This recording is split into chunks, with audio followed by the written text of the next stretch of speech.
जय हिंद। मैं संजय सिंह आप सभी को आप सबके YouTube channel Sanjay online study zone पर स्वागत करता हूं। यह 18वां वीडियो होगा दोस्तों, आधुनिक भारत का। आज इस वीडियो में हम लोग गांधी एवं उनके प्रारंभिक आंदोलन को देखेंगे। गांधी जी का क्या स्वतंत्रता आंदोलन में क्या उनकी भूमिका थी, वो किस प्रकार आंदोलन किए, इसके बारे में हम लोग आज देखेंगे, जो काफी इंटरेस्टेड है और काफी प्रश्न पूछे जाते हैं इससे। और इससे पहले आधुनिक भारत का और भी वीडियो अपलोड है, यदि आप लोग उसे नहीं देखे हैं तो जाके उसको देख ले। भी चैप्टर वाइज अपलोड है, उसे देखें और उसका लाभ उठाएं। प्राचीन भारत का भी वीडियो अपलोड है चैप्टर वाइज। आधुनिक भारत का है, प्राचीन भारत है, मध्यकालीन भारत है, भारतीय संविधान से संबंधित वीडियो अपलोड है। आप लोग जाकर उसे देखें और चैप्टर वाइज अपलोड है और उसका लाभ उठाएं। यदि आप लोग को अच्छा लगता हो तो वीडियो को लाइक करें, दोस्तों के ग्रुप में शेयर करें और चैनल को सब्सक्राइब करना ना भूलें। तो चलिए स्टार्ट करते हैं। गांधी और उनके प्रारंभिक आंदोलन। पहला प्रश्न क्या है, देखते हैं हम लोग। पहला प्रश्न है, फर्स्ट प्रश्न है, करमचंद गांधी दीवान थे। करमचंद गांधी थे जो कहाँ के दीवान थे? ऑप्शन ए में पोरबंदर के, बी में राजकोट के, सी में बीकानेर के, डी में उपरोक्त में सभी। तो करमचंद गांधी थे जो पोरबंदर, राजकोट एवं बांकानेर आदि उपरोक्त में से तीनों जगह के दीवान थे। करमचंद गांधी पोरबंदर, राजकोट एवं बांकानेर राज्यों के दीवान थे। ये गांधी जी के पिता थे। करमचंद गांधी कौन थे? गांधी जी के पिता थे और ये तीनों जगह के दीवान थे। इनका उपनाम कब्बा गांधी था। इनका उपनाम, करमचंद गांधी का उपनाम कब्बा गांधी था। तीनों जगह दीवान थे। तो ऑप्शन नंबर डी हमारा सही आंसर होगा। नेक्स्ट प्रश्न में चलते हैं, प्रश्न नंबर 2 की ओर। प्रश्न नंबर 2 में है, दक्षिण अफ्रीका में रहते हुए गांधी जी के द्वारा निम्न में से जिस पत्रिका का प्रकाशन किया गया या प्रकाशन किया उसका नाम था। तो गांधी जी ने दक्षिण अफ्रीका में रहते हुए कौन सी पत्रिका का प्रकाशन किए थे, ये हमसे प्रश्न पूछा है। तो गांधी जी ने दक्षिण अफ्रीका में रहते हुए, चार ऑप्शन है इसमें से, नवजीवन, इंडिया गजट, अफ्रीकनर या इंडियन ओपिनियन। तो महात्मा गांधी ने दक्षिण अफ्रीका में रहते हुए इंडियन ओपिनियन नामक पत्र को प्रकाशित किया था। कौन? Indian opinion. Option number D हमारा सही आंसर होगा। इंडियन ओपिनियन नामक पत्र का प्रकाशन किया था गांधी जी ने। और यह अखबार गुजराती में, हिंदी में, तमिल और अंग्रेजी में प्रकाशित होता था। 4 भाषाओं में प्रकाशित हुआ करता था। और इस प्रकार ऑप्शन नंबर डी हमारा सही आंसर होगा। नेक्स्ट प्रश्न चलते हैं, प्रश्न नंबर 3 की ओर। प्रश्न नंबर 3 में है, फिनिक्स फॉर्म कहाँ है? फिनिक्स फॉर्म कहाँ स्थित है? तो फिनिक्स फॉर्म है जो ऑप्शन नंबर ए में सूरतगढ़ में, बी में एक्सेस इंग्लैंड में, और सी में डरबन और डी में कंपाला। तो फिनिक्स फॉर्म है जो ऑप्शन नंबर सी डरबन में है, दक्षिण अफ्रीका के डरबन में फिनिक्स फॉर्म। और दक्षिण अफ्रीका के डरबन में 1904 ईस्वी में स्थापित किया गया था फिनिक्स फॉर्म। कब स्थापित किया गया था? 1904 में डरबन में स्थापित किया गया है Phoenix farm. Option number C हमारा सही आंसर होगा। फिनिक्स फॉर्म की स्थापना 1904 में डरबन में स्थापित किया गया गांधी जी द्वारा। नेक्स्ट प्रश्न चलते हैं, प्रश्न नंबर 4 की ओर। प्रश्न नंबर 4 में है, एम के गांधी समर्थक थे। तो एम के गांधी कहाँ के समर्थक थे? मार्क्सवादी समाजवाद के, श्रेणी समाजवाद के, आदर्शवाद के या दार्शनिक अराजकतावाद के? तो महात्मा गांधी थे जो ऑप्शन नंबर डी दार्शनिक अराजकतावाद के समर्थक थे। दार्शनिक अराजकतावाद के, अंग्रेजों के विचार आदर्शवाद के बजाय व्यवहारिक आदर्शवाद पर था। लेकिन गांधी जी का दार्शनिक अराजकतावादी पर सुझाव था। तो ऑप्शन नंबर डी हमारा सही आंसर होगा। उनका समर्थक किसके थे? दार्शनिक अराजकतावाद। ऑप्शन नंबर डी सही आंसर है। नेक्स्ट प्रश्न चलते हैं, प्रश्न नंबर 5 की ओर। प्रश्न नंबर 5 में है, निम्नलिखित में से गांधी जी के राम राज्य के युगल सिद्धांत कौन थे? तो गांधी जी के राम राज्य के युगल सिद्धांत कौन थे, ये हमसे पूछा है प्रश्न में। छुआछूत की समाप्ति तथा नशाबंदी, सत्य और अहिंसा, बी में खादी और तथा चरखा, सी में सही लक्ष्य और तथा सही उपाय। तो ऑप्शन नंबर बी मेरा सही आंसर होगा। सत्य एवं अहिंसा गांधी जी के राम राज्य के युगल सिद्धांत था। गांधी जी के राम राज्य का युगल सिद्धांत क्या था? सत्य एवं अहिंसा। ऑप्शन नंबर बी हमारा सही आंसर होगा। नेक्स्ट प्रश्न में चलते हैं, प्रश्न नंबर 6 की ओर। प्रश्न नंबर 6 में है, गांधी जी की दृष्टि में अहिंसा का अर्थ है।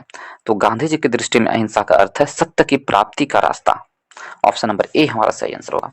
गांधी जी की दृष्टि में अहिंसा का अर्थ है सत्य की प्राप्ति का रास्ता, अहिंसा का अर्थ है। महात्मा गांधी ने सत्य और अहिंसा को अपनाने का आधार बनाया और गांधी जी कहा करते थे सत्य और अहिंसा निरपेक्ष रूप है, वही मेरे कर्म का अंतिम सिद्धांत है। तो ऑप्शन नंबर ए हमारा सही आंसर होगा। नेक्स्ट प्रश्न में चलते हैं, प्रश्न नंबर 7 की ओर। प्रश्न नंबर 7 में है, गांधी के संदर्भ में निम्नलिखित में से कौन सा सही है? ए में बिना मार्क्सवादी के मार्क्सवादी, बिना समाजवादी के समाजवादी, बिना व्यक्तिवादी के व्यक्तिवादी, और डी में है समाजवादियों में एक व्यक्तिवादी और व्यक्तिवादी में एक समाज मार्क्सवादी सम और मार्क्सवादी समाजवादी में एक मार्क्सवादी। गांधी जी का क्या था? गांधी जी का संदर्भ था समाजवादियों में, गांधी जी का था व्यक्ति और समाजवादी एक मार्क्सवादी। कहा जाता है कि समाजवादियों में एक व्यक्तिवादी और समाजवादियों में एक मार्क्सवादी। ऑप्शन नंबर डी हमारा सही आंसर होगा। नेक्स्ट प्रश्न चलते हैं, प्रश्न नंबर 8 की ओर। प्रश्न नंबर 8 में है, गांधी जी के सत्याग्रह रणनीति में निम्नलिखित में से किसे सबसे अंतिम स्थान प्रदान है?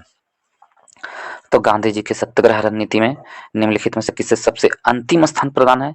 बहिष्कार का, धरना का, उपवास का या हड़ताल का? तो ऑप्शन नंबर डी हड़ताल का।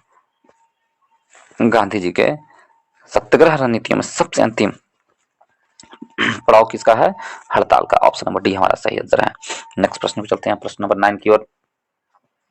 प्रश्न नंबर 9 में है, ये गांधी जी के सिद्धांत के अनुसार निम्न में से कौन सा एक कथन सही नहीं है? तो गांधी जी के सिद्धांत के अनुसार कौन सा कथन सही नहीं है? सत्याग्रही का उद्देश्य शत्रु को पराजित करना। तो ऑप्शन नंबर ए ही सही नहीं है। ऑप्शन नंबर ए सही नहीं है। गांधी जी का सत्याग्रही का उद्देश्य शत्रु को पराजित करना नहीं था, ये गलत है, ये सही नहीं है। उनका उद्देश्य शत्रु को पराजित करना नहीं बल्कि उसका हृदय परिवर्तन करके उसे अपने अनुकूल बनाना, इनका यही सिद्धांत था गांधी जी का, ना कि उन्हें पराजित करना। तो ऑप्शन नंबर ए हमारा सही आंसर होगा। सत्याग्रही का अस्त्र अहिंसा है, सही है। सत्याग्रहियों को अपने संकल्प में दृढ़ विश्वास होना और गांधी सत्याग्रहियों का विरोध को प्राप्ति द्वेष भाव नहीं है। तो ये सब सही है, लेकिन ऑप्शन नंबर ए सही नहीं है। ऑप्शन नंबर ए हमारा सही आंसर होगा। यदि नेक्स्ट प्रश्न में चलते हैं, प्रश्न नंबर 10 की ओर। प्रश्न नंबर 10 में है, गांधी जी के अनुसार हिंसा का क्रूरतम रूप है।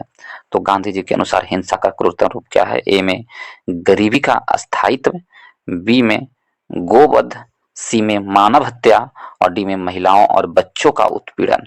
तो ऑप्शन नंबर ए गरीबी का अस्थायित्व, गांधी जी के अनुसार हिंसा का क्रूरतम रूप है गरीबी का अस्थायित्व होना।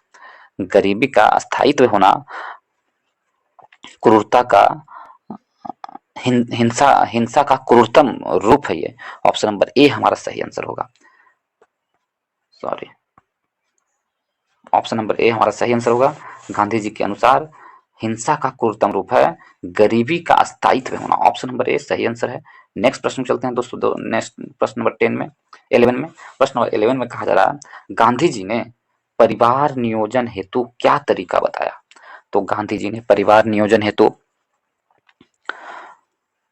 आत्मनियंत्रण का तरीका बताया। ऑप्शन नंबर ए हमारा सही आंसर होगा। परिवार नियोजन हेतु गांधी जी ने सर्वोत्तम उपाय क्या है? आत्मनियंत्रण यानी सेल्फ कंट्रोल बताया था। ऑप्शन नंबर ए हमारा सही आंसर होगा। नेक्स्ट प्रश्न चलते हैं, प्रश्न नंबर 12 की ओर। 12 में कहा गया है, गांधी जी दक्षिण अफ्रीका में कितने वर्ष रहे थे, ये प्रश्न पूछा है। तो गांधी जी दक्षिण अफ्रीका में 20 वर्ष, 21 वर्ष, 16 वर्ष या 15 वर्ष। तो ऑप्शन नंबर बी हमारा सही आंसर होगा। गांधी जी दक्षिण अफ्रीका में 21 वर्ष रहे थे। क्या 21 वर्ष? ऑप्शन नंबर बी सही आंसर है। गांधी जी दक्षिण अफ्रीका में लगभग 21 वर्ष रहे थे। गांधी जी 24 वर्ष की उम्र में 1893 ईस्वी में, कब? 1893 ईस्वी में 24 वर्ष की उम्र में गुजरात के व्यापारी दादा अब्दुल्ला का मुकदमा लड़ने के लिए दक्षिण अफ्रीका के डरबन गए थे और वे जनवरी 1915 में भारत लौटते हैं। कब लौटते हैं? 1915 में। तो लगभग 21 वर्ष का कार्यकाल महात्मा गांधी का रहता है। तो ऑप्शन नंबर बी हमारा सही आंसर होगा। नेक्स्ट प्रश्न चलते हैं प्रश्न नंबर थर्ड की ओर। प्रश्न नंबर थर्ड में है महात्मा गांधी दक्षिण अफ्रीका से भारत किस वर्ष लौटे थे? तो महात्मा गांधी है जो दक्षिण अफ्रीका से भारत 1915 में लौटे थे। ऑप्शन नंबर ए हमारा सही आंसर होगा, 1915 में। नेक्स्ट प्रश्न चलते हैं प्रश्न नंबर 4 में। प्रश्न नंबर 4 में है दक्षिण अफ्रीका के किस रेलवे स्टेशन पर गांधी जी को ट्रेन से फेंका गया था? तो दक्षिण अफ्रीका के किस रेलवे स्टेशन पर गांधी जी को ट्रेन से फेंका गया था? ऑप्शन ए में जोहान्सबर्ग में, बी में पीटर मारिट्सबर्ग, सी में डरबन और डी में प्रिटोरिया। तो option number B Peter Maritzburg में गांधी जी को रेलवे स्टेशन से दक्षिण अफ्रीका में फेंका गया था। Peters Maritzburg, option number B हमारा सही आंसर है। पीटर मारिट्सबर्ग से, ऑप्शन नंबर बी। नेक्स्ट प्रश्न चलते हैं प्रश्न नंबर 15 की ओर। 15 में कहा जा रहा है एम के गांधी ने निम्नलिखित भारतीय राष्ट्रीय कांग्रेस के अधिवेशन में से किसमें सर्वप्रथम भाग लिया था? महात्मा गांधी कांग्रेस के किस अधिवेशन में सबसे पहले भाग लिए थे, ये हमसे प्रश्न पूछा है। तो महात्मा गांधी थे जो कांग्रेस के 1916 के अधिवेशन, 1901 के अधिवेशन, 16 नहीं, 1901 के अधिवेशन, कलकत्ता अधिवेशन में सबसे पहले भाग लिए थे महात्मा गांधी। कांग्रेस के कौन से अधिवेशन में सर्वप्रथम भाग लिए थे महात्मा गांधी? तो सर्वप्रथम कलकत्ता के अधिवेशन 1901 में भाग लिए थे। ऑप्शन नंबर बी हमारा सही आंसर होगा। नेक्स्ट प्रश्न चलते हैं प्रश्न नंबर 16 की ओर। 16 में कहा जा रहा है भारत के स्वतंत्रता आंदोलन के दौरान महात्मा गांधी द्वारा स्थापित साबरमती आश्रम नगर के बाहर स्थित है। तो साबरमती आश्रम कहाँ पर स्थित है? कौन से नगर के बाहर स्थित है? गांधीनगर, अहमदाबाद, राजकोट, वर्धा। तो स्वतंत्रता आंदोलन के दौरान महात्मा गांधी द्वारा स्थापित साबरमती आश्रम अहमदाबाद नगर के बाहर स्थापित है। कौन से नगर? अहमदाबाद नगर के बाहर स्थापित है। ऑप्शन नंबर बी हमारा सही आंसर होगा। महात्मा गांधी ने वर्ष 1915 में अहमदाबाद के कोचरब क्षेत्र में सत्याग्रह आश्रम की स्थापना की है। यह आश्रम विभिन्न आर्थिक गतिविधियों के संचालन की सुविधा की दृष्टि से है और 17 जून 1917 को साबरमती नदी के किनारे स्थानांतरित कर दिया गया। इस आश्रम को साबरमती नदी के किनारे 17 जून 1917 को स्थानांतरित कर दिया जाता है। तो ऑप्शन नंबर बी सही आंसर है। नेक्स्ट प्रश्न चलते हैं प्रश्न नंबर 17 की ओर। प्रश्न नंबर 17 की ओर है महात्मा गांधी ने अहमदाबाद के निकट साबरमती के किनारे एक आश्रम बनाया था, इसे कहा जाता था। तो उस आश्रम को क्या कहा जाता था? महात्मा गांधी ने अहमदाबाद के निकट साबरमती के किनारे एक आश्रम बनाया था, इसे कहा जाता था। इस आश्रम को क्या कहते थे? सत्याग्रह आश्रम। ऑप्शन नंबर सी हमारा सही आंसर है। इस आश्रम को सत्याग्रह आश्रम कहा जाता था। नेक्स्ट प्रश्न चलते हैं प्रश्न नंबर 18 की ओर। प्रश्न नंबर 18 में है महात्मा गांधी के संबंध में निम्नलिखित में से आश्रमों में से कौन सबसे पुराना है? सबसे पुराना आश्रम कौन है महात्मा गांधी का? ए में साबरमती आश्रम, फिनिक्स आश्रम, वर्धा या सदाकत।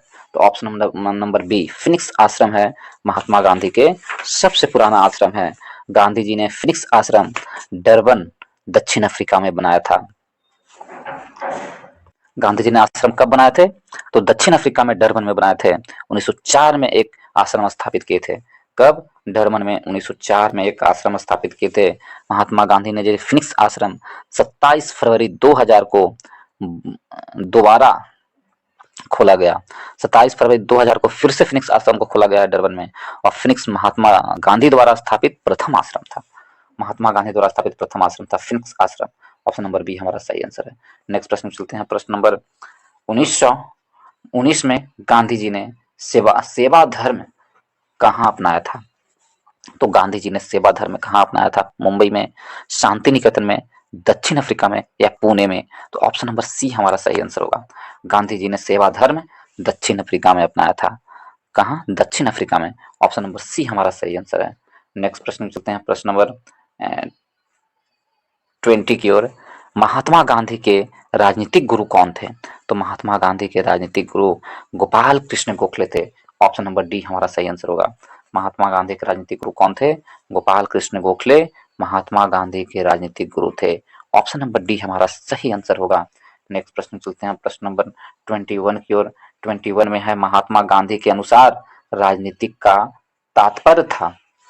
तो महात्मा गांधी के अनुसार राजनीति का तात्पर्य था धर्म विहीन राजनीतिक, जन कल्याण के लिए सक्रियता और सत्य विहीन राजनीतिक, उपरोक्त में से कोई नहीं। तो महात्मा गांधी के अनुसार राजनीतिक का तात्पर्य था जन कल्याण के लिए सक्रियता। ऑप्शन नंबर बी हमारा सही आंसर होगा। जन कल्याण के लिए सक्रियता महात्मा गांधी के अनुसार राजनीति का तात्पर्य था। ऑप्शन नंबर बी सही है। नेक्स्ट प्रश्न चलते हैं, प्रश्न नंबर 22 की ओर। प्रश्न नंबर 22 में, गांधी जी ने राजनीतिक का जो प्रतिमान प्रस्तुत किया है, निम्न में से कौन सी विशेषता उनमें से उसमें नहीं है? नैतिकता, धर्म, मानवता या सत्ता? तो ऑप्शन नंबर डी नहीं है, सत्ता नहीं है। गांधी जी ने राजनीतिक का जो प्रतिमान प्रस्तुत किया है उसमें से कौन सी विशेषता नहीं है? तो सत्ता नहीं है। ऑप्शन नंबर डी हमारा सही आंसर होगा। नेक्स्ट प्रश्न चलते हैं, प्रश्न नंबर 23 की ओर। 23 में कहा जा रहा है, निम्नलिखित में से किसने सत्याग्रह शब्द को गढ़ा है? सत्याग्रह शब्द को देने वाले कौन है? हरिलाल गांधी, महात्मा गांधी, रामदास गांधी या मनीलाल गांधी? तो option number B Mahatma Gandhi ने सत्याग्रह शब्द को दिया है। नेक्स्ट प्रश्न चलते हैं,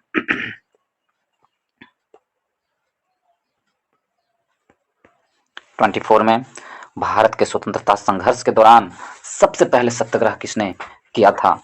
भारत के स्वतंत्रता संग्राम के दौरान सबसे पहले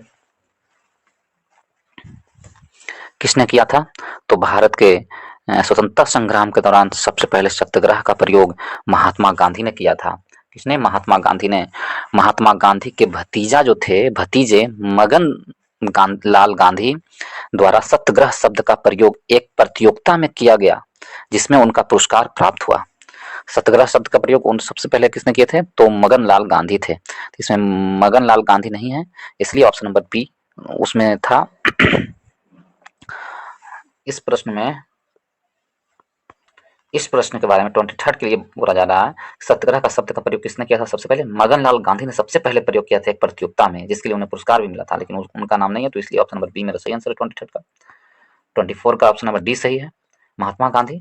नेक्स्ट प्रश्न चलते हैं, प्रश्न नंबर 25 में यदि हम देखें, निम्नलिखित में से मोहनदास करमचंद गांधी किसके लिए सर्वाधिक जाने जाते थे?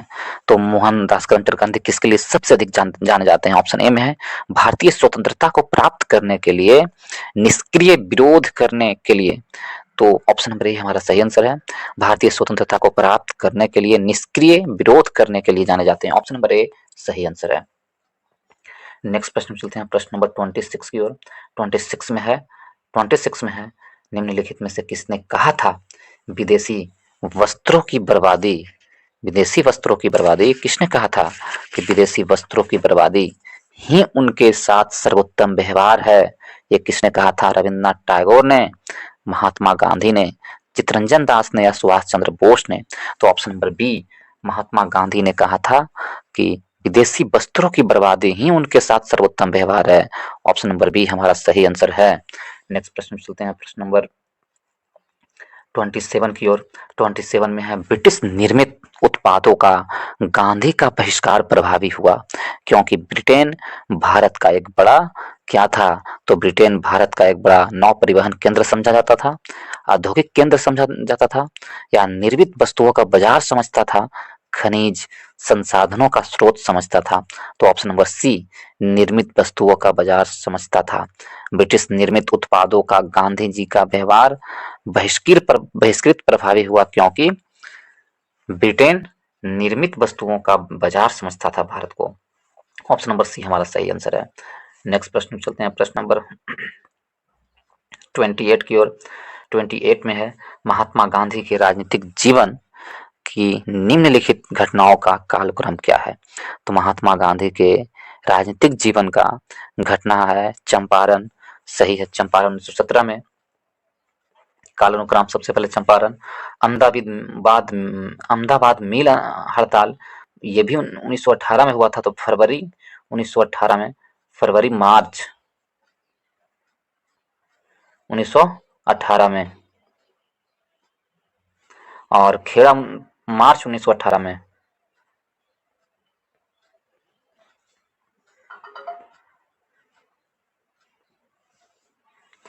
खेड़ा मार्च 1918 में, और असहयोग आंदोलन 1920 में, 1920 से 22 तक असहयोग आंदोलन। तो कालक्रम सजाना है तो 1 2 3 4 सभी के सभी सही है। किसमें देखेंगे तो ऑप्शन नंबर बी हमें दिख रहा है, 1 2 3 4, ऑप्शन नंबर बी हमारा सही आंसर है। नेक्स्ट प्रश्न चलते हैं, प्रश्न नंबर 29 में। 29 में है, निम्नलिखित में से महात्मा गांधी का भारत में पहला सत्याग्रह कौन सा था? तो महात्मा गांधी का भारत में पहला सत्याग्रह कौन सा था? अहमदाबाद, बरदौली, चंपारण या व्यक्तिगत, या उपरोक्त में से कोई नहीं, एक से अधिक। तो ऑप्शन नंबर सी महात्मा गांधी का भारत में सबसे पहला सत्याग्रह चंपारण सत्याग्रह था। ऑप्शन नंबर सी हमारा सही आंसर होगा। अफ्रीका से वर्ष 1915 में लौटने के बाद गांधी जी ने अपना सफल सत्याग्रह बिहार के चंपारण जिले में वर्ष 1917 में किए, और चंपारण के एक किसान राजकुमार शुक्ल ने गांधी जी से 1916 में जो लखनऊ अधिवेशन हो रहा था उसमें उन्होंने भेंट किया और चंपारण आने की आग्रह किए। तो ऑप्शन नंबर सी हमारा सही आंसर होगा। ये मुद्दा क्या था? तो जमीन पर, भूमि पर 3/20 भूभाग पर नील की खेती करना अनिवार्य घोषित किया गया था। किसके द्वारा? अंग्रेजों के द्वारा। 3 कठिया पद्धति के विरोध में यह सत्याग्रह लागू हुआ था, किसानों के फेवर में यह सत्याग्रह लड़े थे, यह किसान आंदोलन था महात्मा गांधी का। तो ऑप्शन नंबर सी हमारा सही आंसर है। नेक्स्ट प्रश्न चलते हैं, प्रश्न नंबर 30 की ओर। 30 में कहा जा रहा है, उन्होंने अपनी प्रारंभिक शिक्षा राजकोट में प्राप्त की थी। उन्होंने अपनी प्रारंभिक शिक्षा कहाँ प्राप्त की थी? राजकोट में। बिल्कुल सही है। महात्मा गांधी के बारे में कौन सही है सो पूछा जा रहा है। कस्तूरबा के साथ उनका विवाह 13 वर्ष की आयु में हुआ था, ये भी सही है। कस्तूरबा के साथ 13 वर्ष में विवाह हो गया था। उन्होंने विधि का अध्ययन द इनर टेम्पल लंदन में किया था, ये भी सही है। इनर टेम्पल लंदन में किए थे। उसके बाद वे रस्किन की पुस्तक अनटू द लास्ट में सर्वाधिक प्रभावित हुए थे, तो ये भी सही है। तो इस प्रकार ऑप्शन 1 2 3 4 सब के सब सही है। ऑप्शन नंबर डी हमारा सही आंसर होगा। ऑप्शन नंबर डी सही आंसर है। 1 2 3 4 सब के सब सही है। नेक्स्ट प्रश्न चलते हैं, प्रश्न नंबर 31 की ओर। 31 में है, महात्मा गांधी ने कहा था कि उनकी कुछ सबसे गहन धारणाएं अनटू द लास्ट नामक पुस्तक में प्रतिबिंबित होती है, और इस पुस्तक ने उनके जीवन को बदल डाला। इस पुस्तक का वह संदेश क्या था जिसने महात्मा गांधी को बदल डाला? कौन सी संदेश थी जिसके कारण महात्मा गांधी को बदल डाला? ये प्रश्न पूछा है। तो ए में है, सुरक्षित व्यक्ति का यह नैतिक दायित्व है कि वह शोषित तथा निर्धनों का उत्थान करे। बी में, व्यक्ति का कल्याण सबके कल्याण में निहित है। तो यही यही वो पुस्तक का संदेश था जो महात्मा गांधी को बदल डाला। तो ऑप्शन नंबर बी हमारा सही आंसर होगा। व्यक्ति का कल्याण सबके कल्याण में निहित है। ऑप्शन नंबर बी ही वो संदेश था। अनटू द लास्ट पुस्तक में, रस्किन बॉन्ड के अनटू द लास्ट पुस्तक में, ये संदेश महात्मा गांधी को बदल डाला। ऑप्शन नंबर बी हमारा सही आंसर होगा। नेक्स्ट प्रश्न चलते हैं, प्रश्न नंबर 32 में। यदि 32 नंबर प्रश्न देखें तो गांधी जी विचारधारा की किनसे प्रभावित रही? गांधी जी का विचारधारा रस्किन से, थोरो से, टॉलस्टॉय से, डी में उपरोक्त में से सभी से। तो ऑप्शन नंबर डी मेरा सही आंसर होगा। रस्किन से भी, थोरो से भी और टॉलस्टॉय से भी। तो गांधी जी का विचारधारा उपरोक्त में सभी से प्रभावित रहा। ऑप्शन नंबर डी हमारा सही आंसर होगा। और गांधी जी ने धर्मनिरपेक्ष लेखकों में गांधी जी का विचारधारा को थोरो, रस्किन, टॉलस्टॉय से सबसे अधिक प्रभावित थे। गांधी जी के थोरो के से सविनय अवज्ञा और करबंदी से प्रेरणा पाई। महात्मा गांधी ने थोड़ों से क्या पाए? थोड़े से उन्होंने सविनय अवज्ञा और करबंदी का प्रेरणा पाई। गांधी जी ने रस्किन से शारीरिक परिश्रम का आदर करना सीखा। रस्किन से उन्होंने सीखा शारीरिक परिश्रम को आदर करने के लिए। और गांधी जी ने टॉलस्टॉय के प्रसिद्ध वाक्य ईश्वर का राज्य तुम्हारे भीतर है, ये उन्होंने टॉलस्टॉय से सीखा था। ईश्वर का राज्य तुम्हारे भीतर है, गांधी जी ने सीखा था। गांधी जी काफी प्रभावित हुए, इनके अहिंसक असहयोग का आधार बना। तो ऑप्शन नंबर डी हमारा सही आंसर होगा, तीनों से प्रभावित हुए। नेक्स्ट प्रश्न चलते हैं, प्रश्न नंबर 33 की ओर। निम्नलिखित आंदोलन में किस आंदोलन से गांधी जी संबंधित नहीं थे? कौन से आंदोलन से गांधी जी संबंधित नहीं थे? स्वदेशी आंदोलन से, खिलाफत आंदोलन से, व्यक्तिगत सत्याग्रह आंदोलन से, या भारत छोड़ो आंदोलन से? तो महात्मा गांधी थे जो स्वदेशी आंदोलन से संबंधित नहीं थे। ऑप्शन नंबर ए हमारा सही आंसर होगा। स्वदेशी आंदोलन 1905 ईस्वी में किया गया था, जिसे बंगाल विभाजन के समय में ही स्वदेशी आंदोलन लागू किया गया था। तो ऑप्शन नंबर ए हमारा सही आंसर होगा। यदि नेक्स्ट प्रश्न चलते हैं, प्रश्न नंबर 34 की ओर। निम्न सत्याग्रह में से किसका नेतृत्व महात्मा गांधी ने नहीं किया था? किसका नेतृत्व महात्मा गांधी ने नहीं किया था, यह प्रश्न पूछा है हमसे। तो यदि हम प्रश्न को देखें, भारत छोड़ो आंदोलन का नेतृत्व किए थे महात्मा गांधी ने, सविनय अवज्ञा आंदोलन का भी किए थे, खेड़ा आंदोलन का भी किए थे, लेकिन बरदौली सत्याग्रह का नेतृत्व में महात्मा गांधी नहीं किए थे। तो गांधी जी ने खेड़ा 1918 में, खेड़ा आंदोलन कब किए थे गांधी जी ने? 1918 में। यदि हम सविनय अवज्ञा आंदोलन देखें तो 1930 में महात्मा गांधी ने सविनय अवज्ञा आंदोलन किए थे। और भारत छोड़ो आंदोलन 1942 में महात्मा गांधी ने किए थे। जबकि बरदौली 1928 में हुआ था, 1928 में बरदौली आंदोलन हुआ था। इसकी नेतृत्व गांधी जी ने नहीं बल्कि सरदार वल्लभ भाई पटेल ने किए थे। तो ऑप्शन नंबर सी हमारा सही आंसर होगा। नेक्स्ट प्रश्न चलते हैं, प्रश्न नंबर 35 की। और 35 में कहा गया है, निम्न कथनों में से गांधी जी के संदर्भ में कौन सही है? जाति विहीन अछूतों की दशा में सुधार के लिए कठोर संघर्ष किया, कौन सा सही है सो पूछा है हमसे। ठीक है, तो ये बिल्कुल सही है। जाति विहीन अछूतों की दशा में सुधार के लिए कठोर संघर्ष किया, बिल्कुल सही है। असहयोग आंदोलन शुरू किया, ये भी सही है। सविनय अवज्ञा आंदोलन शुरू किया, ये भी सही है। तो ऑप्शन नंबर डी उपरोक्त में से सभी सही है, उपरोक्त में से सभी सही है। गांधी जी ने जाति विहीन अछूतों की दशा में सुधार के लिए कठोर संघर्ष किए। गांधी जी कहते थे, हरिजन सेवा मेरा जीवन श्वास है, इसलिए उनके बिना मैं एक क्षण भी जिंदा नहीं रह सकता। यह गांधी जी का कथन था। गांधी जी ने असहयोग आंदोलन तथा सविनय अवज्ञा आंदोलन प्रारंभ किया तथा अंततः ऊपर में से सभी सही है।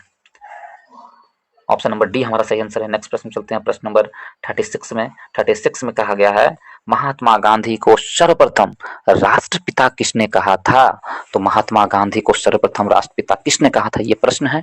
तो चार ऑप्शन है, जवाहरलाल नेहरू ने, वल्लभ भाई पटेल ने, CR राजगोपालचारी ने, या सुभाष चंद्र बोस ने। तो option number D Subhash Chandra Bose ने महात्मा गांधी को सबसे पहले राष्ट्रपिता कहा था। ऑप्शन नंबर डी हमारा सही आंसर है। नेक्स्ट प्रश्न चलते हैं, प्रश्न नंबर 37 की ओर। 37 में गांधी जी के नाम से के पहले महात्मा जोड़ा गया, गांधी जी के नाम के पहले महात्मा कब जोड़ा गया? तो ऑप्शन नंबर ए चंपारण के सत्याग्रह के आंदोलन रविंद्रनाथ टैगोर के द्वारा 1918 में जो चंपारण आंदोलन हुआ था बिहार में, उस आंदोलन के दौरान रविंद्रनाथ टैगोर के द्वारा महात्मा शब्द जोड़ा गया। ऑप्शन नंबर ए हमारा सही आंसर होगा। ऑप्शन नंबर ए क्या है? सही आंसर है।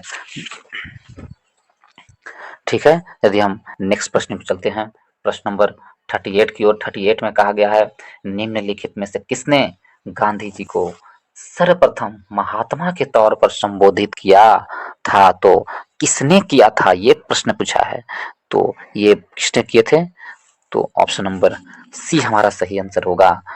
इससे पहले वाले प्रश्न में पूछा गया था किस आंदोलन के समय उनको महात्मा का नाम दिया गया था, और इस प्रश्न में है किसने दिया था।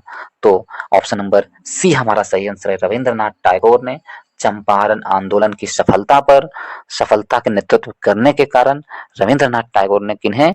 महात्मा गांधी के को महात्मा कहा था, गांधी को महात्मा कहा था। ऑप्शन नंबर सी मेरा सही आंसर होगा। नेक्स्ट प्रश्न चलते हैं, प्रश्न नंबर 39 में है, नोआखली काल में महात्मा गांधी के सचिव कौन थे?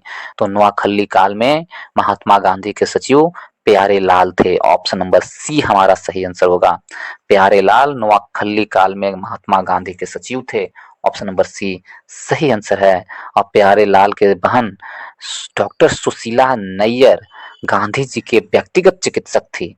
प्यारे लाल ने गांधी जी के दांडी मार्च में भी महत्वपूर्ण भूमिका अदा की थी। तो ऑप्शन नंबर सी हमारा सही आंसर है।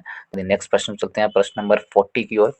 प्रश्न नंबर 40 में है, निम्नलिखित में से किस सत्याग्रह आंदोलन में गांधी जी के प्रत्यक्ष रूप से भाग नहीं लिया? कौन से सत्याग्रह आंदोलन में गांधी जी ने प्रत्यक्ष रूप से भाग नहीं लिया था? ऑप्शन ए में राजकोट आंदोलन, बी में खेड़ा आंदोलन, सी में बॉयकॉम आंदोलन और डी में असहयोग आंदोलन। तो महात्मा गांधी ने बॉयकॉम सत्याग्रह आंदोलन में प्रत्यक्ष रूप से भाग नहीं लिए थे। ऑप्शन नंबर सी हमारा सही आंसर होगा।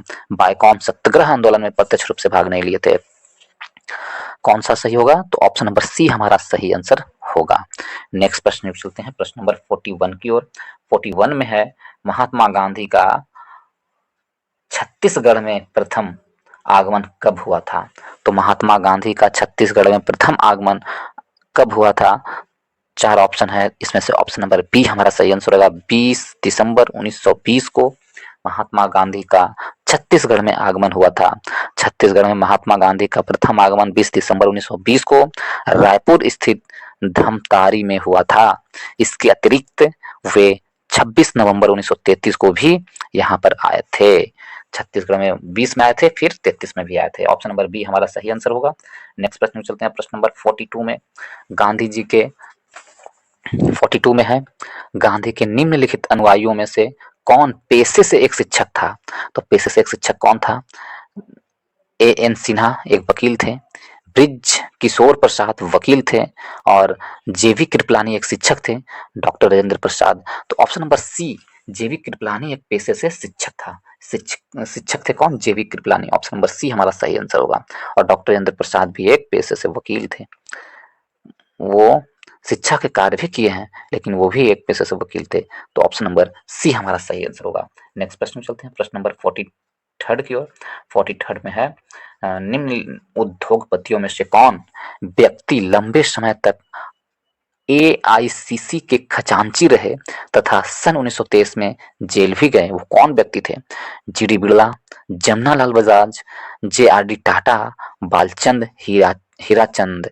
तो option number B Jamnalal Bajaj थे, जो लंबे समय तक एआईसीसी के खजांची रहे और सन 1930 में जेल भी गए। ऑप्शन नंबर बी हमारा सही आंसर होगा। जमनालाल बजाज थे। नेक्स्ट प्रश्न चलते हैं, प्रश्न नंबर 44 की ओर। भारतीय कपड़ा व्यापारी, बैंकर, कांग्रेसी तथा महात्मा गांधी का निकट सहयोगी, यह उपरोक्त में से विवरण किसके बारे में दिया हुआ?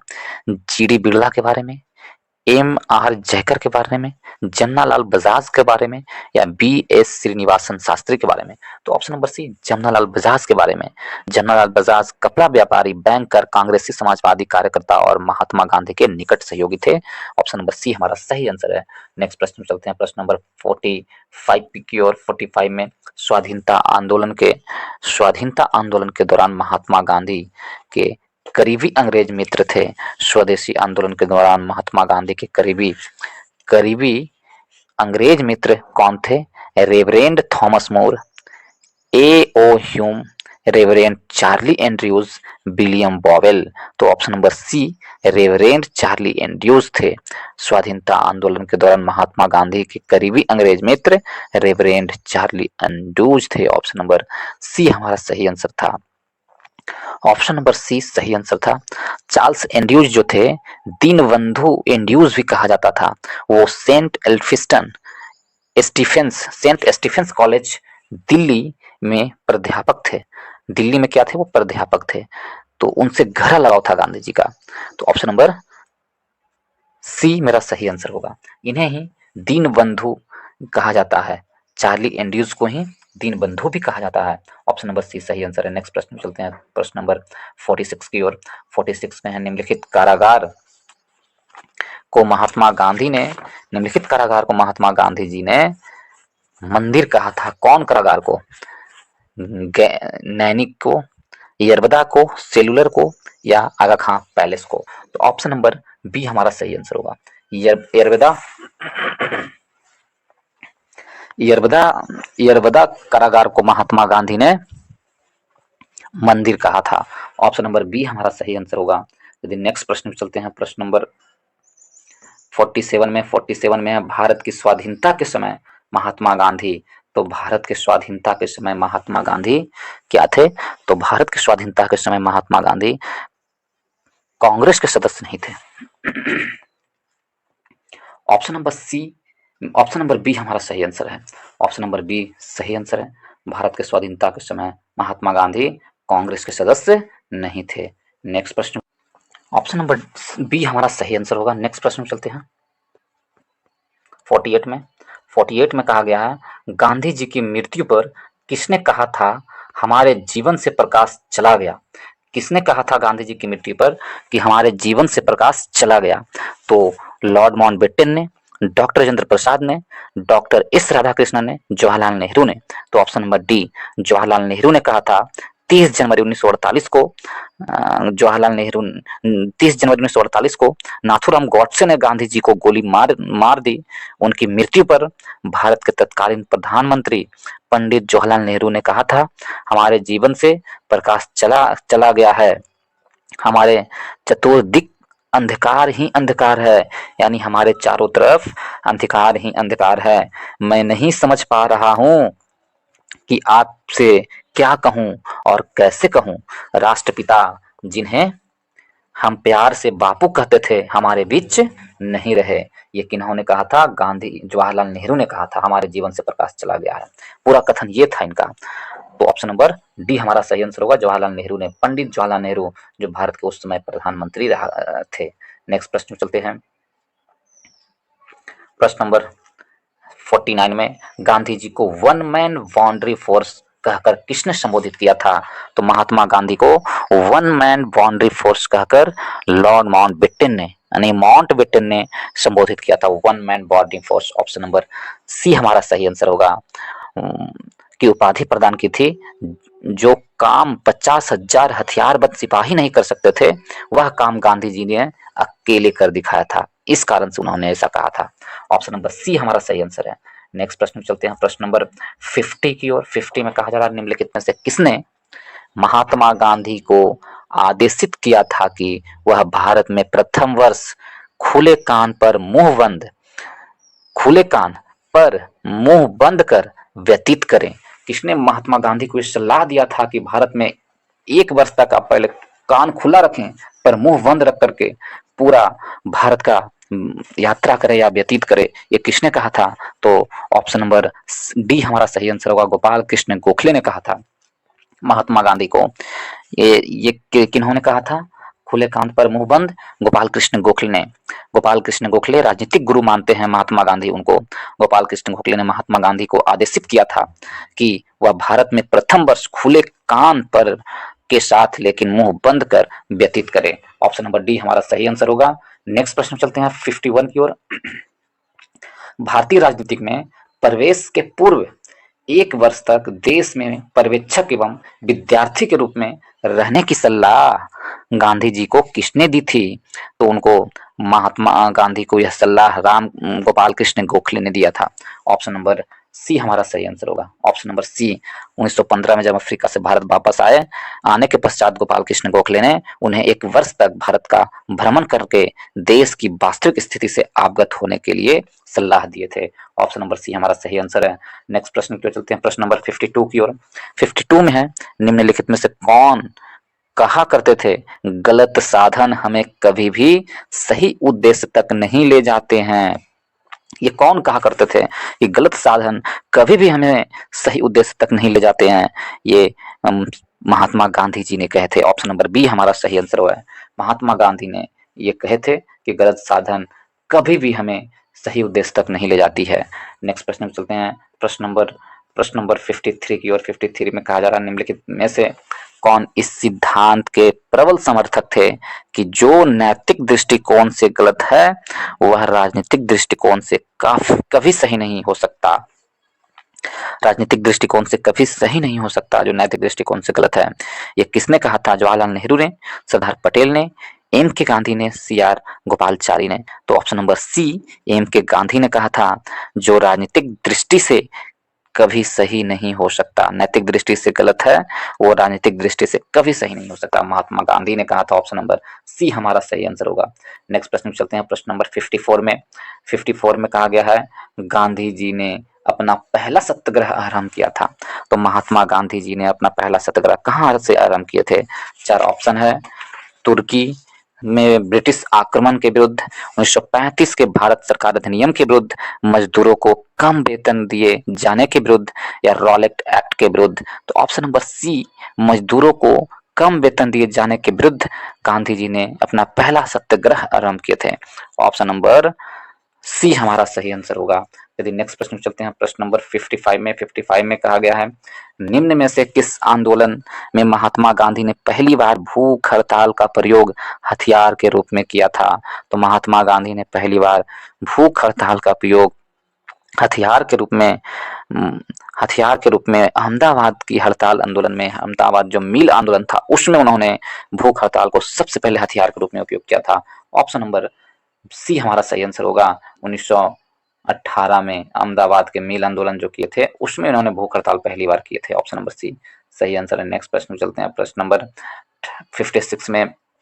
महात्मा गांधी ने भारत में अपना पहला जन भाषण कहाँ दिया था? तो महात्मा गांधी ने भारत में अपना पहला जन भाषण वाराणसी में दिए थे, बनारस में दिए थे। जन भाषण 1916 में बनारस के हिंदू विश्वविद्यालय के उद्घाटन समारोह के अवसर पर उन्होंने ये अपना भाषण दिए थे पहली बार। ऑप्शन नंबर डी सही आंसर है। नेक्स्ट प्रश्न चलते हैं, प्रश्न नंबर 57 की ओर। 57 में कहा गया है गांधी जी ने बंधुआ मजदूरों को मुक्त कराने का अभियान कहाँ से आए किया था? तो बंधुआ मजदूरों को मुक्त कराने के लिए कहाँ से किया था ऐलान? पटना से, कलकत्ता से, बंबई से, या गोरखपुर से। तो ऑप्शन नंबर इसमें से कोई नहीं होगा, कोई भी नहीं होगा, और इनमें से कोई ऑप्शन सही नहीं है। ठीक है, तो नेक्स्ट प्रश्न में चलते हैं, प्रश्न नंबर 58 में। 58 में है 1917-18 में अहमदाबाद में गांधी जी द्वारा चलाए गए सत्याग्रह किसने हिस्सा लिया था? 17-18 में महात्मा गांधी जी द्वारा अहमदाबाद में चलाए गए सत्याग्रह आंदोलन में किसने हिस्सा लिया था? तो ऑप्शन नंबर डी हमारा सही आंसर होगा, मजदूरों ने हिस्सा लिया था। ऑप्शन नंबर डी सही आंसर है। कौन? मजदूरों ने हिस्सा लिया था। ऑप्शन नंबर डी सही है। नेक्स्ट प्रश्न चलते हैं, प्रश्न नंबर 59 की ओर।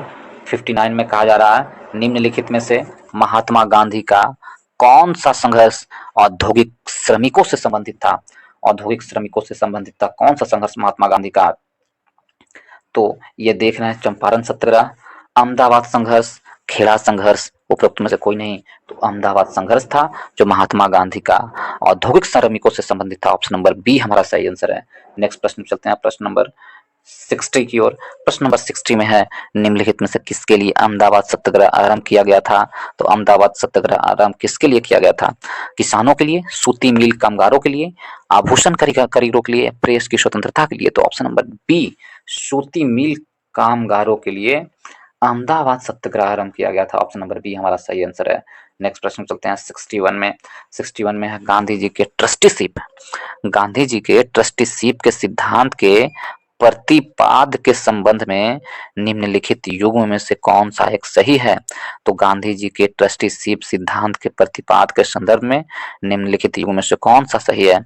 ऑप्शन ए में दक्षिण अफ्रीका 1903, लंदन 1904, दिल्ली 1905 और अहमदाबाद 1906। तो ऑप्शन नंबर ए दक्षिण अफ्रीका 1903 गांधी जी के ट्रस्टीशिप के सिद्धांत का प्रतिपाद से संबंधित है। ऑप्शन नंबर ए हमारा सही आंसर है। नेक्स्ट प्रश्न चलते हैं, प्रश्न नंबर 62 की ओर। प्रश्न नंबर 62 में कहा गया गांधी गांधीवादी अर्थव्यवस्था के विषय में निम्नलिखित कथन में से कौन सा एक सही नहीं है? तो गांधीवादी अर्थव्यवस्था के विषय में कौन सा कथन सही नहीं है? तो इसमें है ए में, वे अहिंसा पर आधारित अर्थव्यवस्था पर बल देते थे।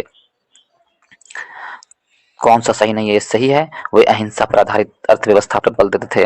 वे केंद्रीकरण, शोषण और असमानता को जन्म देता है, अतः ये अहिंसा सामाजिक संरचना केंद्रीकरण विरोधी है। ये भी सही है। वे भारत में मशीनीकरण के पक्षधर नहीं थे। ये सही है। वे युग से मशीनीकरण के पक्षधर नहीं थे, तो ये गलत है। वो युग से मशीनीकरण के पक्षधर नहीं थे, ये गलत है। हमसे पूछा है कौन सही नहीं है, तो ऑप्शन नंबर डी हमारा सही नहीं है। नेक्स्ट प्रश्न चलते हैं, प्रश्न नंबर 53 की ओर। 53 में कहा जा रहा है एम के गांधी के अनुसार अस्पृश्यता का सामाजिक आर्थिक सुधार संपन्न किया जा सकता है। अस्पृश्यता का सामाजिक आर्थिक सुधार किससे संपन्न किया जा सकता है? तो ऑप्शन नंबर डी, उनके लिए कुटीर उद्योग स्थापित करके अस्पृश्यता का सामाजिक आर्थिक उद्धार किया जा सकता है। ऑप्शन नंबर डी हमारा सही आंसर है। नेक्स्ट प्रश्न चलते हैं, प्रश्न नंबर 64 की। 64 में गांधीयन इनोवेशन, गांधी जी का नवाचार का तात्पर्य है अधिक उत्पादन से, घरेलू अर्थव्यवस्था में अधिक उत्पादन से, उपयोग के लिए उत्पादन से, या कम निवेश से अधिक उत्पादन अधिक लोगों के लिए। तो option number D, Gandhi ji का इनोवेशन या नवाचार था, जो गांधी जी का नवाचार था उसका तात्पर्य कम निवेश से अधिक उत्पादन अधिक लोगों के लिए। ऑप्शन नंबर डी हमारा सही आंसर होगा। ऑप्शन नंबर डी सही आंसर होगा। यह शब्दावली सर्वप्रथम प्रोफेसर प्रहलाद एवं आर एन माशेलकर द्वारा प्रयोग किया गया था, यह शब्द पहली बार। ठीक है, कम निवेश से अधिक उत्पादन और अधिक लोगों के लिए, यह शब्द पहली बार किसने कहा था? प्रोफेसर प्रहलाद एवं professor R A Mashelkar. Option number D हमारा सही आंसर होगा। नेक्स्ट प्रश्न चलते हैं, प्रश्न नंबर 65 में कौन सी घटना सबसे पहले हुई? 65 नंबर प्रश्न में कौन सी घटना सबसे पहले हुई? ये प्रश्न पूछा है। खेड़ा सत्याग्रह, सविनय अवज्ञा आंदोलन, असहयोग आंदोलन, चंपारण सत्याग्रह। तो यदि हम देखें खेड़ा सत्याग्रह 1918 में खेड़ा सत्याग्रह हुआ था 1918 में। ठीक है, सविनय अवज्ञा आंदोलन हुआ 1930 में। ठीक, असहयोग आंदोलन हुआ 1920 में, 1920 से 22 में असहयोग आंदोलन, चंपारण हुआ 1917 में। तो हमसे पूछा है कौन सी घटना सबसे पहले हुई? तो ऑप्शन नंबर डी, चंपारण आंदोलन घटना सबसे पहले हुई थी। ऑप्शन नंबर डी हमारा सही आंसर है। यदि नेक्स्ट प्रश्न पर चलते हैं, प्रश्न नंबर 66 की ओर चलते हैं। 66 में है, किसने यूरोपियन नील बगान मालिकों द्वारा किसानों के शोषण की तरफ गांधी जी का ध्यान आकर्षित किया था? किसानों को शोषण की तरफ गांधी जी का ध्यान आकर्षित करने वाले वो कौन व्यक्ति थे? 4 ऑप्शन है, इसमें से ऑप्शन नंबर बी मेरा सही आंसर होगा। राजकुमार शुक्ल थे, जो अंग्रेज द्वारा नील बगान मालिकों को किसानों के शोषण की तरफ गांधी जी का ध्यान खींचा था। ऑप्शन नंबर बी हमारा सही आंसर है। नेक्स्ट प्रश्न चलते हैं, प्रश्न नंबर 67 की ओर। चंपारण में तिनकठिया प्रथा का तात्पर्य था? तो चंपारण में तिनकठिया प्रथा का तात्पर्य था 20 कट्ठा में से 3 कट्ठा नील की खेती करना, यानी 3/20 भूभाग पर नील की खेती करना। ऑप्शन नंबर ए हमारा सही आंसर होगा। नेक्स्ट प्रश्न चलते हैं, प्रश्न नंबर 68 में गांधी जी ने भारत में पहली बार सत्याग्रह आंदोलन बिहार में कहाँ प्रारंभ किए थे? तो महात्मा गांधी ने भारत में पहली बार बिहार में सत्याग्रह आंदोलन पटना में किए थे, गया में किए थे, मधुबनी में, या चंपारण में? तो ऑप्शन नंबर डी, चंपारण में 1917 में किए थे। नेक्स्ट प्रश्न चलते हैं, प्रश्न नंबर 69 में गांधी जी का चंपारण आंदोलन था, तो गांधी जी का चंपारण आंदोलन क्या था? तो गांधी जी का चंपारण आंदोलन हरिजनों के अधिकार की सुरक्षा हेतु, सविनय अवज्ञा आंदोलन हेतु, हिंदू समाज की एकता बनाए रखने हेतु, या नील कर्मियों की समस्याओं के समाधान हेतु? तो ऑप्शन नंबर डी, नील कर्मियों की समस्याओं के समाधान हेतु गांधी जी का चंपारण आंदोलन था। ऑप्शन नंबर डी मेरा सही आंसर होगा। नेक्स्ट प्रश्न चलते हैं, प्रश्न नंबर 17 की ओर। प्रश्न नंबर 70 में कहा गया है, गांधी जी का चंपारण सत्याग्रह किससे जुड़ा था? तो गांधी जी का चंपारण सत्याग्रह तिनकठिया पद्धति से जुड़ा हुआ था। ऑप्शन नंबर बी हमारा सही आंसर होगा। नेक्स्ट प्रश्न चलते हैं, प्रश्न नंबर 71 की ओर। 71 में कहा गया है, चंपारण जनपद में तिनकठिया प्रथा का तात्पर्य था चंपारण जनपद में तिनकठिया प्रथा का तात्पर्य था किसानों द्वारा 3/20 भूभाग पर नील की खेती करना। किसानों द्वारा 3/20 भूभाग पर क्या करना? नील की खेती करना। ऑप्शन नंबर ए हमारा सही आंसर है। नेक्स्ट प्रश्न में चलते हैं। प्रश्न नंबर 72 में है तीन कठिया कानून किस स्थान पर किसकी खेती से संबंधित है? तो तीन कठिया कानून किस स्थान पर और किसकी खेती से संबंधित है? तो तीन कठिया कानून चंपारण है। स्थान कौन था? चंपारण। और नील की खेती से संबंधित है। ऑप्शन नंबर सी हमारा सही आंसर होगा। नेक्स्ट प्रश्न में चलते हैं। प्रश्न नंबर 73 में है 4 ऑप्शन दिए हुए हैं, इसको देख लेते हैं हम लोग। थोड़ा छोटा कर लीजिए, प्रश्नों पर विचार कीजिए। तो विचार करते हैं। पहला है डॉक्टर राजेंद्र प्रसाद ने महात्मा गांधी को चंपारण आने तथा कृषकों की समस्याओं की जांच करने के लिए राजी किया था। क्या ये सही है? महात्मा गांधी को डॉक्टर राजेंद्र प्रसाद ने राजी किया था? नहीं, ये गलत बात है। और कौन सा सही है सो हमसे पूछा है, तो ऑप्शन नंबर कथन नंबर ए गलत है। बी में देखते हैं, चंपारण जांच में आचार्य जेवी कृपलानी महात्मा गांधी के सहयोगियों में से एक थे, तो ये सही है। तो इस प्रकार ऑप्शन नंबर बी, केवल 2 सही है, बाकी एक गलत है, तो ऑप्शन नंबर बी हमारा सही आंसर होगा। नेक्स्ट प्रश्न चलते हैं। प्रश्न नंबर 74 में है चंपारण संघर्ष में निम्नलिखित में से किन्होंने महात्मा गांधी का साथ दिया था? चंपारण संघर्ष में 34 में कहा जा रहा है कि चंपारण संघर्ष में महात्मा गांधी को किसने साथ दिया था? तो देखिए, इसमें से चंपारण संघर्ष में महात्मा गांधी को सहयोगियों में कुछ नाम है, उसे मैं बता देता हूं। उनके सहयोगियों में आचार्य जेवी कृपलानी थे, डॉक्टर राजेंद्र प्रसाद थे, महादेव देसाई थे, CF Andrews, doctor Anugrah Narayan Sinha, Raj Kishore प्रसाद, एच.एस. पोलाक इत्यादि शामिल थे। महात्मा गांधी के चंपारण सत्याग्रह आंदोलन में ये सभी शामिल थे जो अभी हमने नाम बताया। तो इसमें आंसर क्या होगा? डॉक्टर राजेंद्र प्रसाद और Anugrah Narayan Singh. Option number C हमारा सही आंसर होगा। इन दोनों का नाम भी हमने बताया था। डॉक्टर राजेंद्र प्रसाद एवं अनुग्रह नारायण सिंह भी शामिल थे महात्मा गांधी के चंपारण संघर्ष में सहयोगी के रूप में। ऑप्शन नंबर सी सही आंसर है। यदि नेक्स्ट प्रश्न में चलते हैं। प्रश्न नंबर 75 में कहा गया है निम्नलिखित में से कौन महात्मा गांधी के चंपारण सत्याग्रह से संबंध हैं? वल्लभ भाई पटेल हैं, पूछ रहा है, मदन मोहन मालवीय, शौकत अली, राजकुमार शुक्ल। तो ऑप्शन नंबर डी, राजकुमार शुक्ल महात्मा गांधी के चंपारण सत्याग्रह से संबद्ध है। ऑप्शन नंबर डी सही आंसर है। नेक्स्ट प्रश्न चलते हैं। प्रश्न नंबर 76 में चंपारण आंदोलन से कौन संबंधित नहीं था? चंपारण आंदोलन से कौन संबंधित नहीं था? डॉक्टर राजेंद्र प्रसाद थे, अनुग्रह नारायण भी संबंधित थे और जेबी कृपलानी भी थे। जयप्रकाश नारायण चंपारण आंदोलन से संबंधित नहीं थे। ऑप्शन नंबर डी हमारा सही आंसर होगा। नेक्स्ट प्रश्न चलते हैं। प्रश्न नंबर 77 में चंपारण कृषि जांच समिति का सदस्य निम्नलिखित में से कौन नहीं था? चंपारण कृषि जांच समिति का सदस्य, इनके कुछ सदस्य थे कौन कौन? DJ read, Mahatma Gandhi, LC अदामी, राजा हरिप्रसाद नारायण सिन्हा और जी रैनी। ये सभी कौन थे? उनके जांच समिति के सदस्य थे। जबकि इसमें से कौन नहीं थे? अनुग्रह नारायण जांच समिति के सदस्य नहीं थे। कृषि जांच समिति के सदस्य कौन नहीं थे? अनुग्रह नारायण नहीं थे। ऑप्शन नंबर सी हमारा सही आंसर होगा। नेक्स्ट प्रश्न चलते हैं। प्रश्न नंबर 78 की ओर। 78 में कहा गया दक्षिण अफ्रीका में लौटने के पश्चात गांधी जी ने प्रथम सफल सत्याग्रह आरंभ किया। दक्षिण अफ्रीका से लौटने के संदर्भ में महात्मा गांधी ने सफल सत्याग्रह आरंभ किया था चंपारण में। कहा? चंपारण में किया था। ऑप्शन नंबर सी हमारा सही आंसर होगा। चंपारण में आरंभ किया था। ऑप्शन नंबर सी सही आंसर है। नेक्स्ट प्रश्न चलते हैं। प्रश्न नंबर 79 की ओर। 79 में है महात्मा गांधी ने सर्वप्रथम किस किसान आंदोलन में भाग लिए थे? महात्मा गांधी ने सर्वप्रथम चंपारण किसान आंदोलन में भाग लिए थे 1917 में। नेक्स्ट प्रश्न चलते हैं। प्रश्न नंबर 80 में कहा गया है कि निम्नलिखित स्थानों में से कहा महात्मा गांधी ने भारत में सर्वप्रथम सत्याग्रह प्रारंभ किया था? तो महात्मा गांधी ने भारत में सर्वप्रथम सत्याग्रह प्रारंभ चंपारण में किए थे 1917 में। ऑप्शन नंबर सी सही आंसर होगा। नेक्स्ट प्रश्न में चलते हैं। प्रश्न नंबर 81 की ओर। 81 में है बिहार के कौन से स्थान पर गांधी जी ने अपना प्रथम सत्याग्रह किया था? चंपारण में। ऑप्शन नंबर ए, बिहार के चंपारण नामक स्थान पर महात्मा गांधी ने अपना पहला सत्याग्रह किया था। नेक्स्ट प्रश्न चलते हैं। प्रश्न नंबर 82 में है निम्नलिखित में से किसने नील की खेती के संबंध में चंपारण में महात्मा गांधी को आमंत्रित किया था? तो नील की खेती के संबंध में चंपारण में महात्मा गांधी को आमंत्रित करने वाला कौन था? तो वो राजकुमार शुक्ल थे। ऑप्शन नंबर सी हमारा सही आंसर होगा, राजकुमार शुक्ल। नेक्स्ट प्रश्न में चलते हैं, प्रश्न नंबर 83 की ओर। 83 में यदि हम देखें, निम्नलिखित कथनों में से कौन चंपारण सत्याग्रह के संबंध में सही नहीं है?